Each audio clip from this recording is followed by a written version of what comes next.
guys, very good morning all person, all human beings. तो guys 10th class science धातु एवं अधातु chapter number 3 के very short answer type question. तो guys most importants all competition exam के लिए, all board exam के लिए। तो गाइज देखते हैं, और प्लीज़ गाइज जिसने चैनल को सब्सक्राइब नहीं किया है एक बार सब्सक्राइब करें, बेल आइकन ऑल प्रेस कर लें, और वीडियो को अच्छी लगती हैं तो लाइक एंड शेयर कर दीजिए प्लीज़। आप सभी का प्यार बना रहेगा। और गाइज मैं आपके लिए all subject, all kinds knowledge, extra knowledge आपके लिए धीरे धीरे सभी अवेलेबल कराता रहूँगा। तो गाइज चलते हैं, very short answer type question answer धातु एवं अधातु, जो हमारे जीवन के लिए मोस्ट इम्पोर्टेंट्स होती हैं धातुएं और अधातुएं। तो क्वेश्चन नंबर 1 देखते हैं। मिट्टी के तेल केरोसिन में रखी जाने वाली धातु का नाम बताइए। क्वेश्चन आता है गाइज, यानी कि मिट्टी के तेल में डुबो के रखे जाने वाली धातु का नाम बताइए। मोस्ट इम्पोर्टेंट क्वेश्चन आंसर है ऑल कंपटीशन एग्जाम के लिए, ऑल बोर्ड एग्जाम के लिए। ठीक है guys, short answer type question, विकल्प वाले क्वेश्चन यहीं से ही पुट अप हो जाएंगे आपके। ठीक है, यानी कि मिट्टी के तेल में रखे जाने वाली धातु का नाम बताइए। तो सोडियम लिख देगा, चांदी लिख देगा, कॉपर लिख देगा, एल्युमिनियम लिख देगा। तो यानी कि एग्जामिनर जो है 4 विकल्प वाले क्वेश्चन आपके बना देगा। तो गाइज प्लीज़ आपको बस एक ही आंसर ध्यान रखना है, यानी कि मिट्टी के तेल में हमारी सोडियम धातु रखी जाती है। तो उसका आंसर क्या होगा? सोडियम। और उसका संकेत क्या है? Na। और संकेत लिपि भी हमें ध्यान रखनी है गाइज। तो एक जगह से ही बहुत सारे क्वेश्चन बन जाते हैं। नेक्स्ट क्वेश्चन देखते हैं। उस तत्व का नाम बताइए जो अधातुओं के गुण रखता है, यानी कि उस एलिमेंट, इंग्लिश में एलिमेंट कहेंगे। उस तत्व का नाम बताइए जो अधातुओं के गुण रखता है परंतु धातुओं की सक्रियता श्रेणी में उपस्थित है, यानी कि जो उसका जो गुण है वो अधातुओं का है और सक्रियता श्रेणी में जो है वो धातुओं की श्रेणी में बैठता है। ठीक है, यानी कि उनके साथ जुड़ा हुआ है। तो आंसर देखते हैं गाइस इसका। तो आंसर है हाइड्रोजन। तो वो तत्व कौन सा है? हाइड्रोजन है। वेरी इंपॉर्टेंट क्वेश्चन आंसर है, मोस्ट इम्पोर्टेंट ऑल कंपटीशन के लिए। यानी कि उस अधातु का नाम बताइए जो अधातुओं का तो गुण रखता है और धातुओं की श्रेणी में रहता है। तो क्या है? हाइड्रोजन। ठीक है गाइज।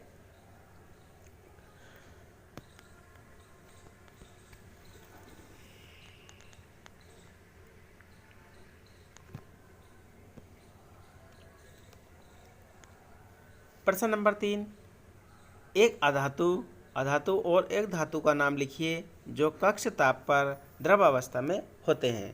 क्वेश्चन पहले भी आ चुका है गाइज, तो आपको जो है वाई हार्ड वाई लर्न याद हो जाना चाहिए और आप कभी भी ना भूलें।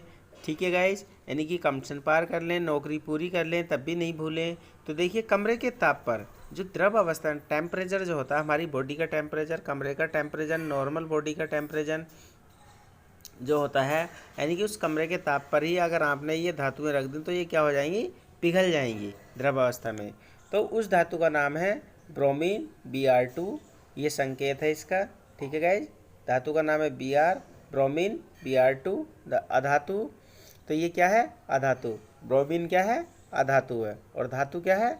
Hg, यानी कि पारा। हिंदी में हम क्या कहेंगे? पारा। और इंग्लिश में इसका संकेत क्या है? Hg। ठीक है, तो धातु का नाम है Hg पारा और अधातु क्या है? ब्रोमीन। तो गाइज ध्यान रखेंगे, ऑल कंपटीशन के लिए भी बहुत इंपॉर्टेंट क्वेश्चन आंसर है, यानी कि कंपटीशन स्तर पे भी बहुत आता है। कमरे के ताप पर द्रव अवस्था में जो धातु और अधातु कौन कौन सी हैं उनका नाम बताइए। ठीक है, तो ब्रोमीन अधातु है, Br2, और Hg पारा धातु, ये धातु है। ठीक है गाइज, आगे चलते हैं। दो उच्च आघातवर्धेय धातुओं के नाम बताइए। अब देखिए गाइज, आघातवर्धेयता कहते हैं किसी भी चीज़ को पीट पीट कर उनकी आघातवर्धेयता, यानी कि खींच कर लंबा बनाना। ठीक है गाइज, तो 2 धातुओं के नाम बताइए जो आघातवर्धेयता हैं। तो 2 धातुएं हैं नंबर 1 है आपकी चांदी और गोल्ड। ये ऐसी धातुएं हैं, चांदी और गोल्ड से जो है 1 ग्राम सोने के तार से 2 किलोमीटर लंबा तार खींचकर बनाया जा सकता है। वैसे चांदी के तार और सोने के तार बनाए जा सकते हैं, इन पर विद्युत का भी चालन अच्छे से होता है, लेकिन गाइज ये कॉस्टली होने के कारण, महंगे होने के कारण और चोरी होने के कारण इनको नहीं बनाया जाता है। ठीक है गाइज, तो 2 उच्च आघात वर्धता धातुओं के नाम बताएंगे, तो आपको तुरंत आपके दिमाग में सीक्वेंस बन जानी चाहिए, यानी कि क्या है, चांदी और गोल्ड। ठीक है गाइज, आगे चलते हैं।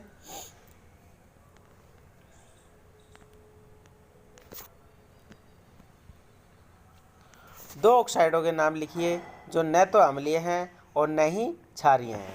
यानी कि 2 ऐसे ऑक्साइडों के नाम लिखिए, ना तो वो अम्लीय हैं और ना ही क्षारीय हैं, यानी कि ना ही खट्टे हैं और ना ही तीखे हैं, उनका स्वाद कड़वा है। तो देखिए, carbon monoxide CO, carbon monoxide CO, CO इसका संकेत नाम है, संकेत लिपि है, और वैसे हम कहते हैं कार्बन मोनोऑक्साइड। नाइट्रस ऑक्साइड, ठीक है guys, nitrous oxide N2O, nitrous oxide N2O।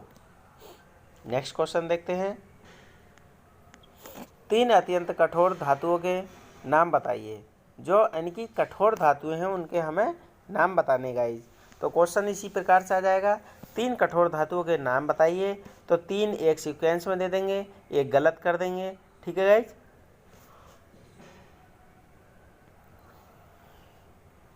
तो विकल्प वाला क्वेश्चन बन जाता है, कॉम्पिटिशन इस तरह का बन जाता है, और ये वेरी शॉर्ट आंसर टाइप है, तो यानी कि आपका बोर्ड एग्जाम का क्वेश्चन बन गया है, तो यहीं से ही आपके क्वेश्चन पुटअप हो जाएंगे। ठीक है गाइज, तो 3 अत्यंत कठोर धातुओं के नाम बताइए।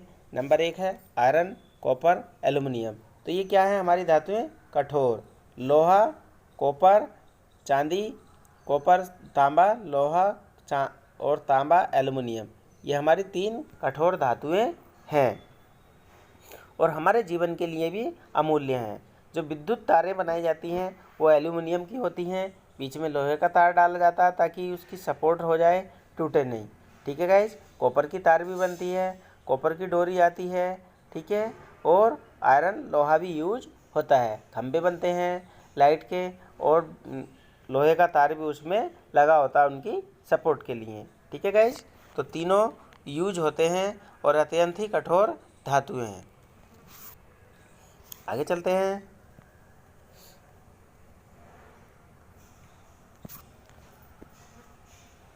क्वेश्चन नंबर 7 है, 1 ग्राम सोने से लगभग कितनी लंबी तार खींची जा सकती है।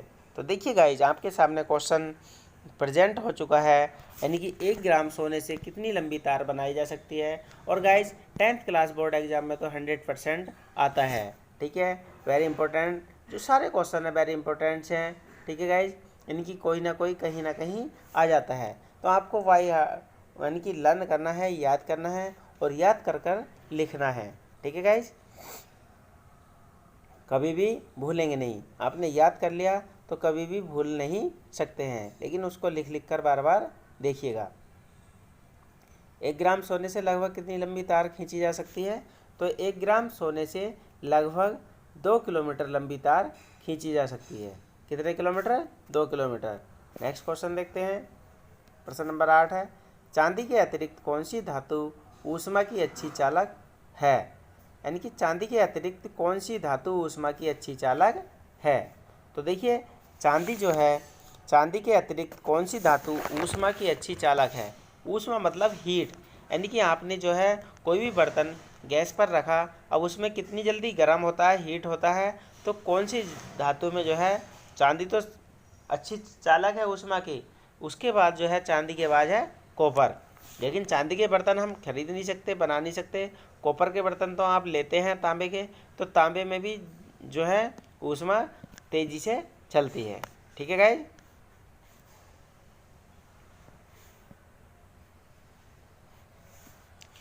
नेक्स्ट क्वेश्चन देखते हैं, क्वेश्चन नंबर 9, विद्युत चालक धातुओं के 5 उदाहरण दीजिए। तो विद्युत चालक जो धातुएं हैं, यानी कि विद्युत किन किन धातुओं में चल सकती है, किन किन धातुओं पर बह सकती है, तो उनके हमें एग्जाम्पल देने हैं, उदाहरण देने हैं। उनका एग्जाम्पल है चांदी, कॉपर, सोना, एल्युमिनियम, टंगस्टन। चांदी, कॉपर, सोना, यानी कि देखिए इन पे विद्युत बहुत आसानी से बह सकती है। चांदी, कॉपर, सोना, एल्युमिनियम, टंगस्टन, ये हमारी धातुएं हैं। ठीक है गाइज, नेक्स्ट क्वेश्चन आगे देखते हैं।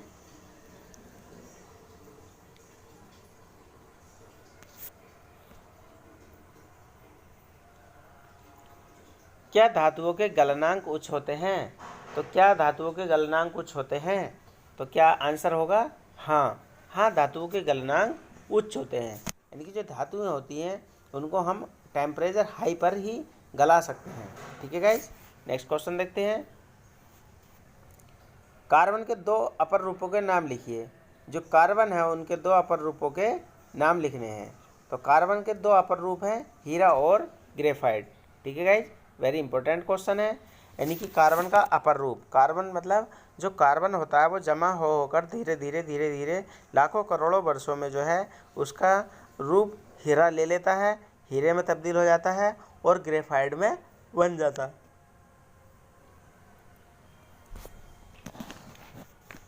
ठीक है गाइज, तो कार्बन का अपर रूप क्या है? हीरा और ग्रेफाइट, यानी कि कार्बन से ही तैयार होते हैं हीरा और ग्रेफाइट। तो नेक्स्ट क्वेश्चन देखते हैं। एक अधातु का नाम बताइए जो विद्युत की अच्छी चालक है। तो अधातु भी, तो ग्रेफाइट। तो देखिए गाइज, ग्रेफाइट क्या है? अधातु है। ग्रेफाइट क्या है? अधातु, जो क्या है? विद्युत की अच्छी चालक है। तो आपको 5 धातुओं के नाम बताए थे अभी आपने, और एक अधातु है जो विद्युत की भी अच्छी चालक है, तो उसका नाम क्या है? ग्रेफाइट। ठीक है गाइज, नेक्स्ट क्वेश्चन देखते हैं। धात्विक ऑक्साइडों की रासायनिक प्रकृति क्या है? तो धात्विक ऑक्साइडों की रासायनिक प्रवृत्ति क्षारीय होती है। जो धात्विक ऑक्साइड होते हैं उनकी प्रकृति कैसी होती है? तो उनकी प्रकृति जो होता है, नेचर, व्यवहार जो होता है वो कैसा होता है? क्षारीय होता है।